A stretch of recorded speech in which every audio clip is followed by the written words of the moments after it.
ওয়াবস্তাবেন, মা হচ্ছে এমন একটি শব্দ, মাকে যদি আপনি দিল থেকে মা বলে ডাকতে পারেন, আপনার দিলটা আল্লাহ তাআলা ভরে দেয়, মনে প্রশান্তি আল্লাহ তাআলা দিয়ে দেয়। সুবহানাল্লাহ।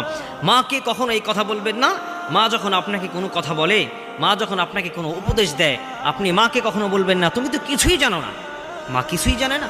আপনি যখন কোনো ভাষা শিখতেছিলেন না, কোনো কিচ্ছু বুঝতেন না, কোনো কিচ্ছু জানতেন না, তখন কিন্তু আপনার সেই মাই কিন্তু আপনাকে সমস্ত কিছু শিক্ষা দিয়েছেন।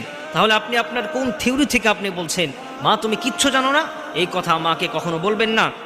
নাম্বার 2, মা যদি কখনো আপনার কাছে কোনো কিছু বলে, কোনো কিছু আপনার কাছে কোনো কিছু দিচ্ছে, তখন আপনি সেই মাকে বলবেন না মা তুমি আমার জন্য কি করেছো, আমার জন্য তুমি কিছুই করো নাই। আপনার জন্য আপনার মা কত না কষ্ট করেছে।